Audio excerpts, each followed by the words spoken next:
Welcome into the show. It's time for Showtime College Football. I'm your host, Chase Davidson, and as always, make sure to follow us on the socials, Showtime CFB on Instagram, Showtime CFB Pod, and all the other ones, wherever you listen to the podcast. Guys, got a loaded show. Got a loaded week. I'm so excited. Oh my gosh. Okay, before I start, two announcements. We have finally landed, we're getting so much support, finally landed a sponsor here. The company is just starting, but they're going to help us out. It's going to be Game Day Prestige Apparel. Now, this is all for college apparel. Be looking out for that. Not yet. Not yet. Just be aware that there's going to be some Showtime CFB Times Game Day Prestige Apparel coming soon. Going to be doing some giveaways, so make sure you're listening. And I'm so excited. Going to have some of my own designs, and I'm really excited. It's going to be good. Gonna have a lot of embroidered shirts, like high quality embroidered shirts, is what you know. That's what I'm hearing. So pretty excited.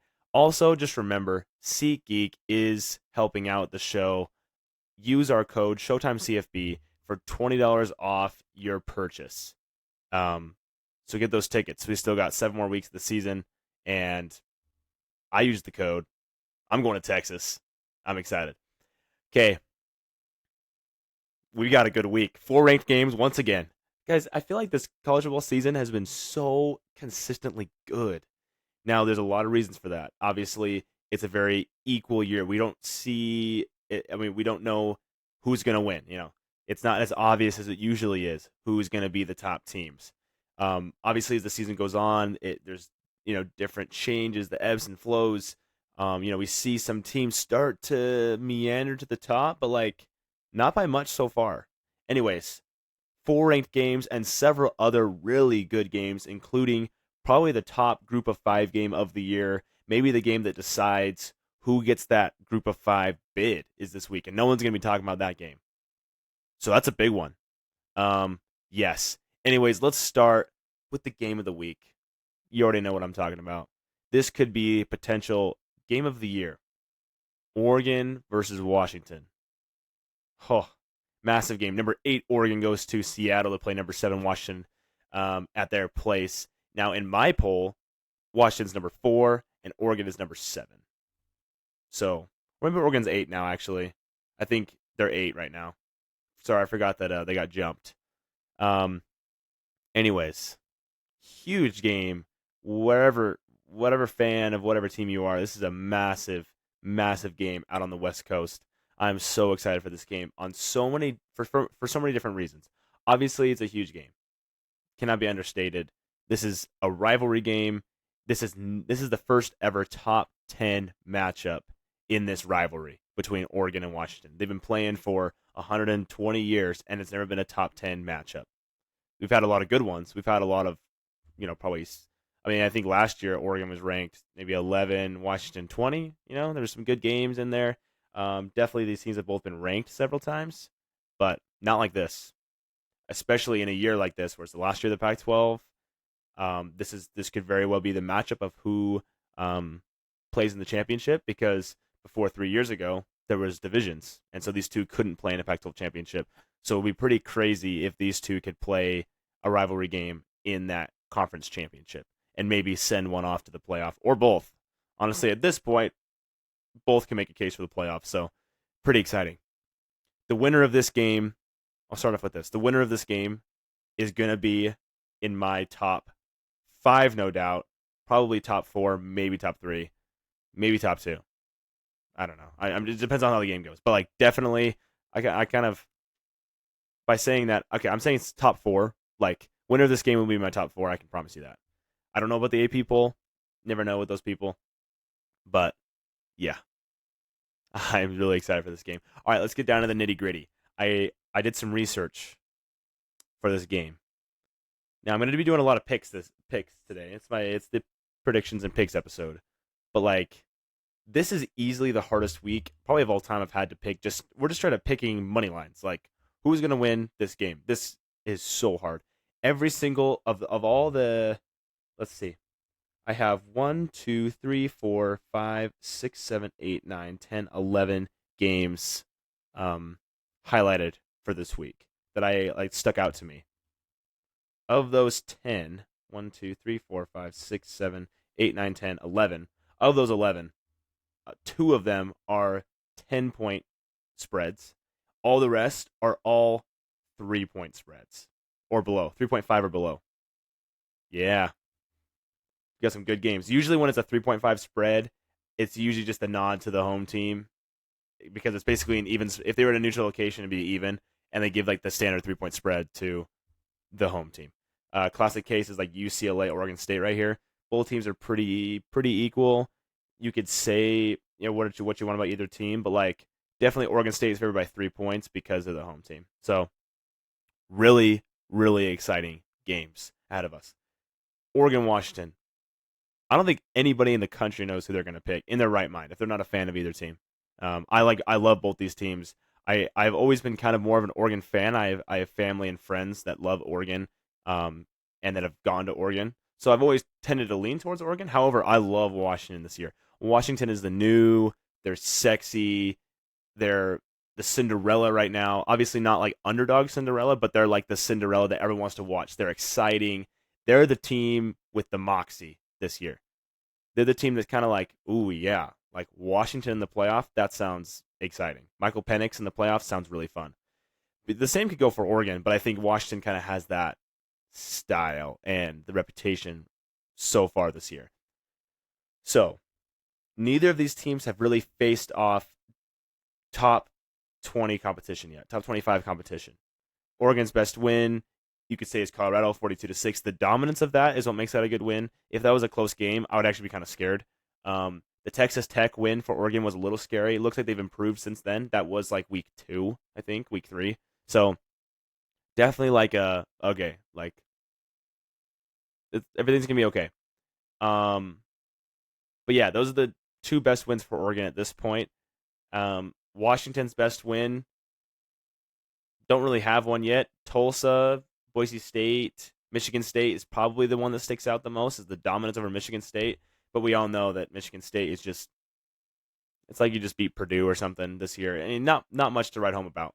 So neither team has really been proven against top competition.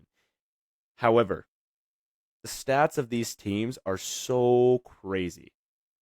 When people say they're alike, and I was saying this up until I did my research, I'm like, dude, these teams are both so alike. They're both like flashy offenses. Obviously, I said this before, Oregon's more balanced, but like still they give off the same vibes. Actually, when you look at the overall stats of each of these teams, like they could not be more different. They are either ranked number 1 or top 5 in the country in a certain stat, or they're in the bottom 20, or they're ranked like number 125 or something. It's crazy. Let's start on this. I hope you guys find this interesting. Okay, Oregon and Washington, the two most highest ranked teams. Well, not ranked, but statistically in yards per game offensively. Two highest. So we got the two best offenses in the country, no doubt. Two of the best quarterbacks in the country, Michael Penix and Bo Nix, both being, you could say, argue right now, both of them top 5, maybe top 7 quarterbacks in the country right now. Exciting. However, they start to divide. Let's go with this one first. Oregon is second in sacks per game. Second in the country in sacks per game. Washington is 100 and what is it? 27th? Let me look. I got all pulled up right here. 127th in sacks per game. Yeah, that's a little interesting. So Bo Nix, who already has very good protection, doesn't look like he'll be getting pressured too much, because there's one thing with these stats. If they're really good at something right now, it's like, oh, take it with a grain of salt. They've played, Oregon has played these lesser defenses, or Washington has played these lesser defenses. Like maybe their stats are a little inflated just because of the competition. But when you're last in a stat and you haven't played anybody yet, that's a little scary, because it's really not going to get much better. At least I don't think so. A statistician would not think so. So, little interesting.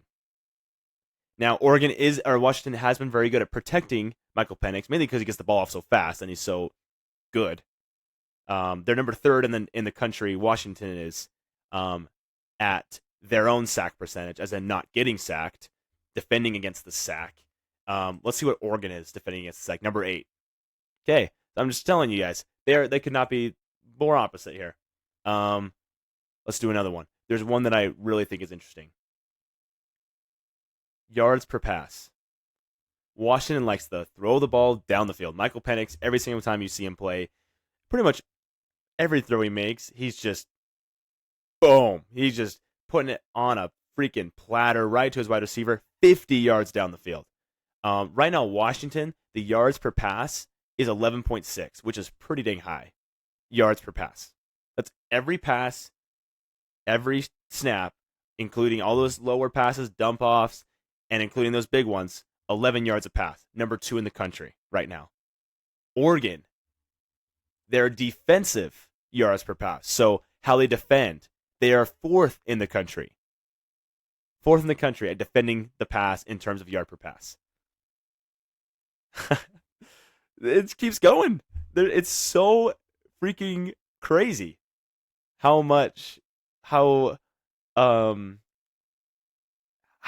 it's hard to predict this game. So all in all, as of right now, Oregon's pass defense looks really, really good.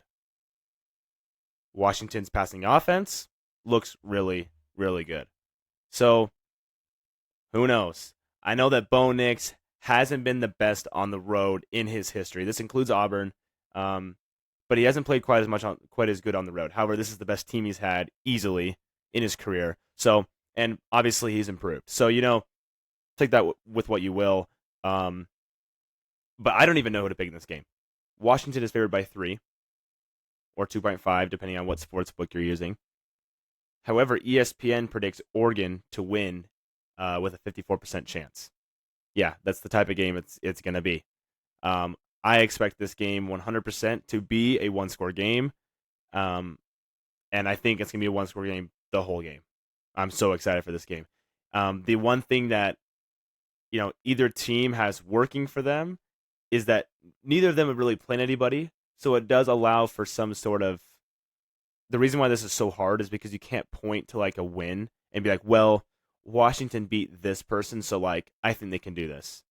Or Oregon beat this person, so I think they can do this. Now, Oregon did play on the road at Texas Tech in a rowdy Lubbock, Texas. So they are used to playing on the road here.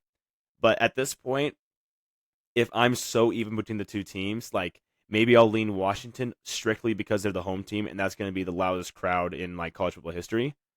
So like maybe I lean towards Washington just for that. No shade on Oregon. Like you can understand. Maybe that's the only reason I'm gonna put my money on Washington. But this is gonna be crazy. Now, I've said this before. Oregon has looked more balanced and more stable. But then again, we haven't really seen Washington play any big opponents. Oh yeah, also Arizona. I did forget about the Arizona win. The Arizona win does look a little better now, just because Arizona looks like they're actually a pretty decent team, taking USC to the wire. And I think Arizona is kind of better than the record says. Obviously, say what you want about USC, but Arizona has shown light of being like actually kind of good. Sadly, they're in a really powerful Pac-12. Anyways, yeah. So this game is going to be crazy. Let me know what your picks are. I have no idea who to pick in this game. This is the hardest pick I've ever had to make. So evenly matched. I'm so excited for this game. So, yeah. Anyways, definitely could see these guys rematching in the Pac-12 championship. Would be exciting. USC at Notre Dame. Next up. USC at Notre Dame. Notre Dame coming off 3 straight ranked games, and now they got to host USC. Now, those 3 games have been very physical. Very, very physical teams, emotional matchups, and now Notre Dame gets to go home and play against a little bit different of a USC team, more of a, you know how USC is. Passing offense, less running down your throat, more of a pass first, trickery, whatever you want to say about USC. Anyways, it just seems different than those other games. Notre Dame is favored in this game because USC has recently lost a lot of, I think, credibility from the media just from um, just from the recent games on how it's gone, what they've looked like. You know, most people can tell that USC has struggled. It could just be that they're playing down to their opponent. Could very well just be that. Nothing else. No problems at USC. They were just kind of playing down to their opponent, but nothing to worry about. They'll play up to Notre Dame. Well, they're playing in South Bend. That's a hard place to play. It's gonna be a rowdy place. Notre Dame, I think, is ready to win a game, as that Louisville win was pretty disappointing, especially with Coach Freeman. I don't know if he's going to be. Obviously, it's 4 ranked games, which is hard to ask anybody to do. But at the same time, if you were to lose to Louisville like that and then lose to USC at home, if it's anything more than like a few scores, I think the hot seat might be coming a little bit. Not saying like, okay, fire him, or not saying he's on the hot seat, but like people will be a little frustrated with the coaching at that point, with Notre Dame. So it might be a little just because you're losing a lot of big games. Just saying. And Notre Dame kind of has a history for that. So I think people are more sensitive to it. All I'm saying. Um, Also, guys, announcement quickly. If you notice that my video is in and out sometimes, it's because I'm using my Canon camera just from home that I have.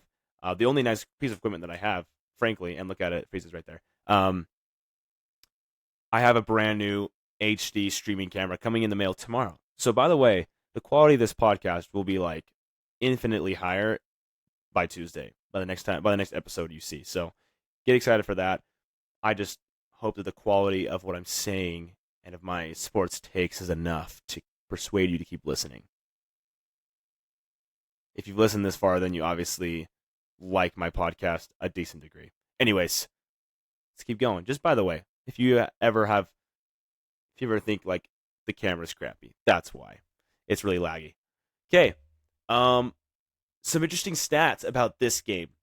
USC cannot defend the run. And Notre Dame does well at the run. Straight up. That's the main takeaway from what I've looked at and from what I've felt with this game. If Notre Dame's ever able to establish the run, it's just going to have to be Caleb Williams against Notre Dame trying to outscore them because they're just going to keep on pounding down that USC defense, as we've seen. I could easily see that this game, if that happens, going into the 40s for both teams. Like, it could just be a shootout just because USC can't stop a defense, can't stop an offense, frankly, in a lot of ways. However, USC's offense, despite all that, is still pretty much the number one offense in a lot of ways. Points per game, yards per play, points per play. Points per play. That's kind of cool. That means they move quickly down the field. However, their rushing defense is pretty bad. They are sitting in the, let's see, opponent rush yards per game. They are 80th in the country, and the last 2 games have not been a good showing. Their pass defense isn't much better. The opponent pass yards per game, they are ranked number 102 in that. Also, I am using teamrankings.com, which does not factor the FCS games, which I figure is actually more accurate stats, frankly. Did I say frankly? Maybe I did. Anyways, I feel like that's actually more accurate. Even though it doesn't consider all the games, I feel like you can, if you take out the FCS game, it's actually, better. Anyways, so those are the stats I'm using for this. USC does lead the country, was one of the top leaders in sacks right now. So that's one thing they have in their favor. But honestly, right now, it's just that USC defense is still such a worry.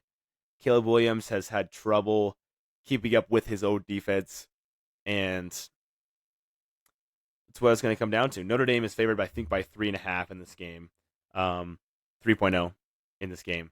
So I think I'm actually going to take USC, partly because I trust Caleb Williams, and Zachariah Branch looks like he's going to be back. If you guys don't know who that is, he's probably the fastest guy we've seen in a long time. Tyreek Hill kind of speed. He is fast and agile, and he's the reason they were putting up 60. Half the reason they're putting up 60 against some of those other opponents, even despite their level of competition. He was essential to that offense. So being without him is probably the reason they didn't score very much against Arizona. They had trouble with Arizona State pulling away. The defense, though, that secondary, honestly, all aspects of USC's defense has looked a little weak. So let's hope that they can pull it together. I'm going to take USC. I don't know why I'm taking USC. I just feel like they're going to win. Obviously, yes, they're the better team in terms of ranking. Notre Dame is favored, but I like USC better. I think USC is going to pull it out because it's such a big game. USC does have a really tough back end schedule here. So does Notre Dame. Both of these guys. Actually, no, Notre Dame not so bad. They've already gone through the bulk of it. Yeah, they just have Clemson, and which is not as hard as we thought it was. But yeah, USC has the next 5 out of their 6 opponents are ranked in the top 25. So USC's got a lot to look forward to. That's the one thing coming into this game that's a little scary for USC is the fact that they could be looking forward or getting tired just thinking about how many tough teams they have to play on the rest of their schedule. So, yeah, they do have Oregon and Washington on their schedule as well as Utah. Yep, that's a tough one. Okay, and UCLA. All right. So I'm going to take USC in that game. Caleb Williams, I trust. But I wouldn't be surprised if Notre Dame has a kind of a comeback legacy game and makes it all worth it. North Carolina, Miami. Another ranked game, if you want to call it a ranked game. Here's my stance on Miami, actually. I've gone back and forth. When it first happened, I said, obviously, that was the stupid move. I'm talking about Georgia Tech. When they decided not to kneel the ball, they ran it on with 30 seconds left in the game when the other team had no timeouts, and they lost the game because they fumbled the ball. And Georgia Tech got it and went 72 yards in like 2 seconds. Anyways, here's what I think about Miami. You have to take everything in context because you can't let everything just ruin your opinion. Obviously, whatever you think about what just happened, there's a reason they dropped in the rankings. First of all, the game should not have been this close with Georgia Tech as it was. That's the first thing. I'm just because of the one play and the one dumbing coaching decision. Yes, it is a factor. It's the reason they lost. It's a factor, but there are other factors. Like you were still within one score of Georgia Tech, who was mid at best. Second of all, obviously the play can't happen. That's terrible coaching, not the player's fault. Very bad move. But still, I mean, this team, pretend they need the ball. Pretend they need the ball. Obviously, it's hypothetical. They didn't, but let's pretend they did. They'd be ranked 16th in the country or in the teens, 15th in the country. And I'd be saying on this camera right now, or on this mic right now, I'd be saying, watch out for Miami, potential sleeper team for the playoff. And I'm sure many other people would as well. That's all I'm saying. Now, the reason I'm picking North Carolina in this game, spoiler, is because Miami, because of what happened, not because of the talent of the team, not because of how good I thought the team was last week, and not like they got any worse, but emotionally, it is so hard to recover from what just happened. I can't even imagine what the locker room chemistry is like right now. As an emotional loss for those players after they won the game, walked off the field, and all of a sudden they lost the game. That defense or that offense, whatever you want to talk about, those players don't deserve that. And frankly, I mean, you got to be pissed at the coaches, and the entire locker room is just going to be somber and cold and sad. And I don't really know how you get over that. Now, I trust in players who have hearts, who can go through hard things, but as a team, to come together after something like that, especially with coaching staff and the team, oh my gosh. Now, if you lose this game and you're Miami, you were 5-0, one play away from being 6-0, if I'm right about that, right? And now you have 2 losses in a row and you're out of the playoff. Or you're out of ACC championship consideration, most likely. Well, that's how I see it. Just momentum killer. That's the reason it's very easy for me to pick North Carolina in this game. Just momentum. Do I think Miami should be ranked 25? This is what I've gone back and forth on. At first, when I ranked them at 23 in my poll the day after, I was like, yeah, I mean, they're still good. It was just one play. And then all the comments were like, they don't deserve to be ranked. I'm a Canes fan, and they don't even deserve to be ranked. And I'm like, actually valid. And like most of the comments were telling me Miami shouldn't even be ranked. And so I was kind of like, actually, maybe I shouldn't have ranked them. Maybe I should have took them all the way out for what they did. And then I've kind of come back and been like, well, I mean, it was one play. They still, okay, Luckily, they play a ranked opponent this week. Let's see what happens. If they lose this game, if they lose by several points, they'll fall out. They'll fall right out where they're supposed to be or wherever they need to be. If they win this game, then I was right. Then it's like, oh, so they weren't that bad. It was just a stupid play that kind of ruined their season. Yeah. Anyways, I know a lot of you might feel differently about Miami because it was a stupid play and it was stupid coaching. It shows signs of not only before the play, but just like coaching, how Mario Cristobal did not learn from his mistake. If you guys don't know this, he did this at Oregon. When he was at Oregon, Mario Cristobal, head coach at Oregon, he's playing a ranked Stanford team. Same thing happened.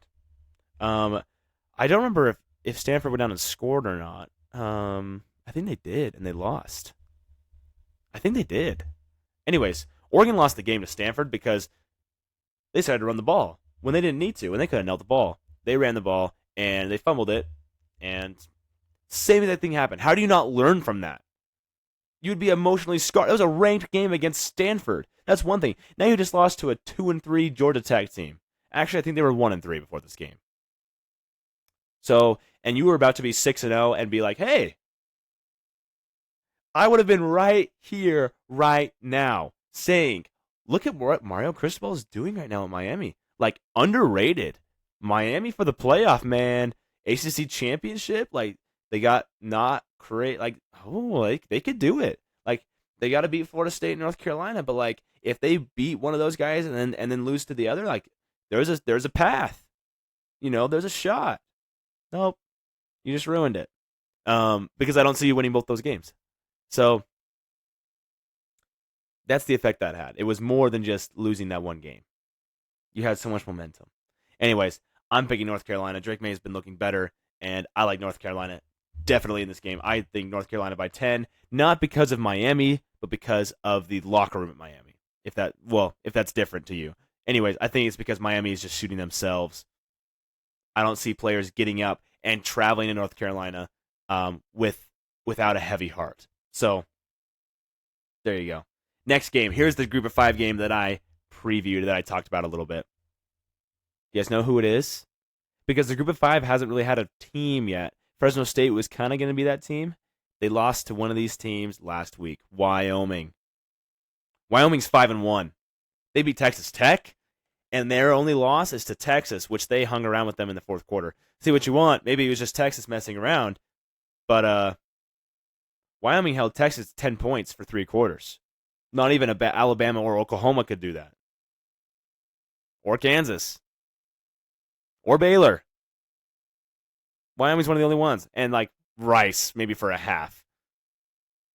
So, this was right after an Alabama win. Texas had Wyoming at home, and Wyoming, it was 10-10 going into the fourth quarter.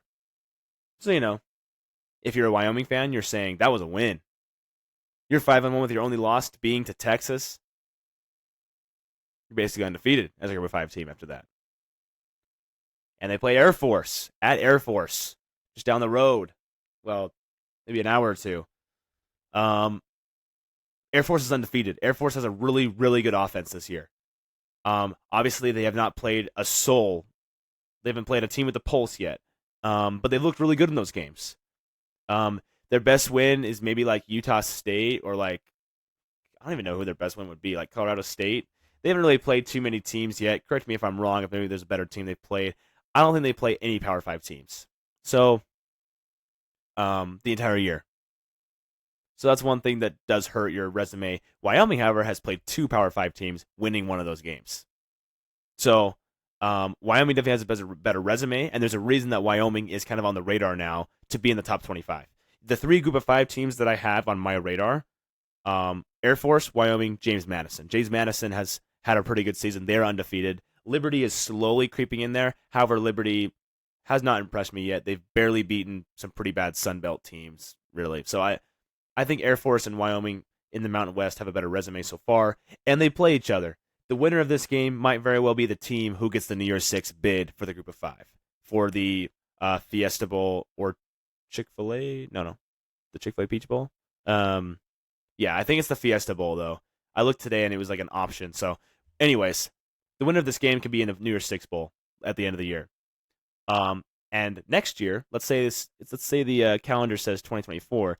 This is the team that could be heading to the playoff, the 12-team playoff. Yeah, yeah, yeah. All right, Air Force and Wyoming. Now, Wyoming has a better resume, but Air Force has a really, really good offense. I've already said these things, but dang, this is an interesting matchup. No one's even looking at this game. I'm going to be watching this game. This is prime time. This is a good game. I don't even know what time the game starts off because I'm looking at stats. All right.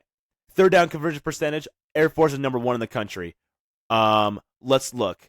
Rushes per game. This is obviously not anything impressive. Their rushes per game are number 1 in the country because they rush the most in the country, running the triple option. And the rush yards per game is number 1. You could say that's impressive or not because they rush so much. However, they're good at it. They're not bad at it. Army runs the ball and Navy runs the ball every single play, and you don't see them right here. So I'm just saying. Anyways, so yeah, they don't pass the ball hardly ever, just like your standard Naval Academy. However, they look very good all around the ball, and I'm excited for what they can do against Wyoming. Let's look at some of Wyoming's stats real quick, see if anything sticks out at Wyoming. Air Force is favored by 10.5 in this game. I think Wyoming's going to cover. I don't know for sure who I'm going to pick yet. Of course. What am I forgetting? Wyoming did beat Fresno State and ended their 12-game win streak. I talked about it a little bit, but their resume, Texas Tech, Fresno State, and holding against Texas. Way, way better, way more tested than Air Force, to be fair. Now, Wyoming's offense has not looked great.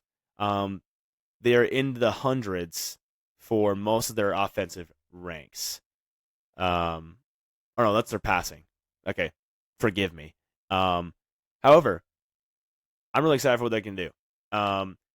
They got kind of some moxie with them. They got some confidence. Yeah. I think I'm going to have to go Wyoming actually to pull off the upset. Now that I'm just looking at it, not many of these stats really stick out to me. They have one of the best red zone scoring percentages in the country, and they look just kind of middle of the line. Yards per rush, they're ranked 20th in the country. Yards per rush, passing offense not so good. There's not going to be much passing in this game at all, as Wyoming and Air Force are both in the 120s for passing yards per game. Anyways, this game's going to be really good. I'm excited. Do not sleep on this game. This game's important. The winner of this game will be ranked in my poll. 100%. They deserve it. I'm going to take Wyoming purely because they've been tested more, and I trust it because of their resume. That's who I like. Air Force looks better on paper, but I think Wyoming pulls off the away game upset. All right, enough about this game. Next game here. Let's quickly go over UCLA, Oregon State. Big game. Another ranked Pac-12 matchup. The Pac-12 is just giving us so many of these quality top 20 matchups. UCLA at Oregon State. Now, I've heard this around the block now a little bit, but there's a trend for UCLA to go to the Pac-12 championship, maybe go to the playoff. UCLA easily, after this game, has the easiest Pac-12 path schedule. Easily. They play USC at the end of the year. Other than that, though, they don't play any of the big dogs. They don't play Oregon or Washington. They already played Utah. Barely lost. Oregon State's pretty much their toughest test. I don't think they even play Washington State. No, they already did. Okay, so they don't play for the rest of the season, because I was thinking about the rest of the season. They definitely just played them and beat them. Dumb. But yeah. UCLA's got the easiest path to end the year. And they've looked better and better, and their defense through these tough games against a Washington State team that has one of the best offenses in the country, they have looked amazing. Yards per play, 5th in the country. Opponent yards per play. Yeah, I like UCLA a lot. Their defense overall and if you take all the analytics together, top 10 defense in the country. So we're in 6 games of the season. They've played good opponents. That's a valid number. UCLA has a really good defense. Let's see if they can stop Oregon's offense. DJ Uiagalelei is coming off one of his top games of the year. 5 touchdowns. This is going to be an exciting one. Oregon State is favored purely because it's at Oregon State. Do I take UCLA in this game? I don't know because I've been kind of an Oregon State fan for a lot of the year. I like, yeah, our Oregon State's dope. I like Oregon State. Um, I don't know. Corvallis is going to be packed full of people, and that's going to be a hard one to pick. I might take Oregon State just as the home team. But if UCLA wins this game, that's huge for UCLA. If UCLA wins this game, I mean, the UCLA to the Pac-12 championship as a total sleeper could totally happen. Totally happen. So, yeah. Anyways, let's keep going. I'm going to take Oregon State, though, just because I like DJU. I like Oregon State. I like Corvallis. It's a very likable place. This will be 2 straight weeks that I'm picking against UCLA. So I'm sorry, guys. Prove me wrong. If UCLA wins this game, they're like a Louisville, where it's like, whoa, yeah, that's they just got to play their game, and they're not going to lose to the last week of the season against USC maybe, and that's a rivalry game, so they have a better chance. That's usually the best game they play all year. So just plant that in your brain for later. Good one to think about. Okay, NC State at Duke. A lot of people are picking NC State to upset Duke on this one, just because Duke, they lost to Notre Dame, and did they play last week? I'm trying to remember if they played last week. I don't know if they did play. I think they had a bye. Pretty sure they had a bye last week. Anyways, NC State kind of kept up with Louisville. Don't know if that was Louisville's problem, but this game could very well go the opposite way. It's a rivalry game, in-state rivalry game against Duke in North Carolina. Another super, super hard game to pick. I'm going to take Duke, though. I trust in Duke. However, Riley Leonard, the outstanding quarterback for Duke, might not be playing.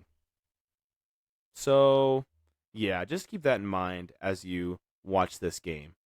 If Riley Leonard's out, it would not surprise me if NC State was able to win. NC State's not as bad as people think.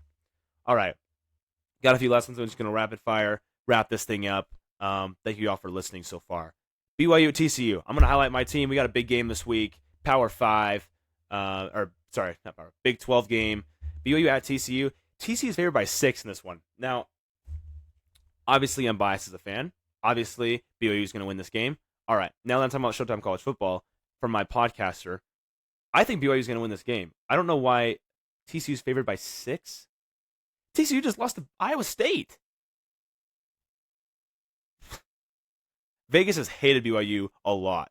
Now, they got it right with Kansas. That's the one I was the most mad about, actually, when Kansas was favored by 9, and they won by, I think, 11.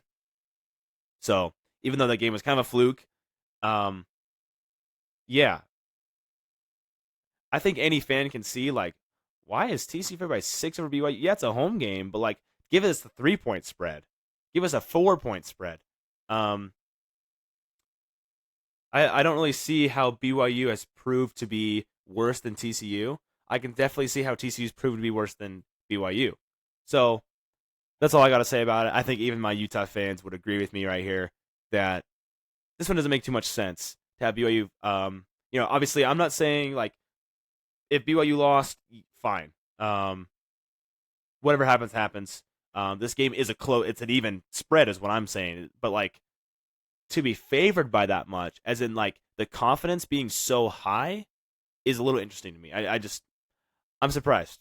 So obviously I'm taking BYU, both with my personal bias and my Showtime CFB bias. I think BYU is kind of underrated. Had a good win against Cincinnati. The score didn't quite show everything. BYU kind of put that game away almost by 3 scores, and Cincinnati kind of scored in garbage time. Obviously, every snap matters, but 35-27 against Miami was more of a dominant win than what it looked like. So, something to keep in mind about BYU. I think BYU is easily right now the best of the newcomers in the Big 12. I think they've proved that with UCF getting blown out by Kansas. So, hey, TCU looks a little overrated. The Colorado loss does not look so good anymore. Because at first you lost to Colorado, who was like ranked and like Dion, but now Colorado is like barely even beat Arizona State, and so interesting. Yeah. So BYU. Next, we got two SEC games that are really good this week. Auburn at LSU. LSU's favored by 11. Now, the thing about this game is I might not think LSU's that much better than Auburn. However, I know LSU's offense is way better than Auburn's offense, and I think anybody pretty much knows that. I'm taking LSU actually to cover this one, 11. I think LSU's still going to put up 45 points. That's who I got is LSU. Missouri, Kentucky, last one of the night. Good game, Missouri, Kentucky. I'm going to take Missouri in this game. Kentucky somehow is still ranked after getting blown out by like 80 and not even keeping it close for 2 minutes. Don't know how they're still ranked. A little interesting there. And Missouri is right there. They're like 26. Missouri, I think, has a better case to be ranked than Kentucky. This one is at Kentucky.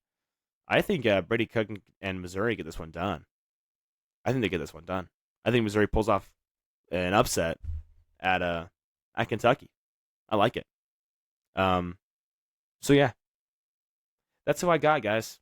Those are the best games of the week. Let me know if there's any games I missed. Obviously, there's plenty of good games. Those are the ones that stuck out to me. Those 11 games. So I'm so excited. Have a great, great college football Saturday.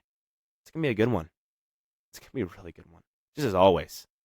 Yeah, I'm excited. Anyways, see you guys on the brand new camera next week, and also be waiting for some T-shirts, embroidered, nice T-shirts, by your boys at Game Day Prestige. So I'm really excited for that. Getting official, and they're gonna be good stuff. I'm not getting a sponsor. I'm not getting sponsored by Home Depot. I love Home Depot, but by some random brand. I'm getting sponsored by a college football company specializing in what I love, and obviously, yeah, I love what they do. So, signing off, everybody, from Showtime CFB.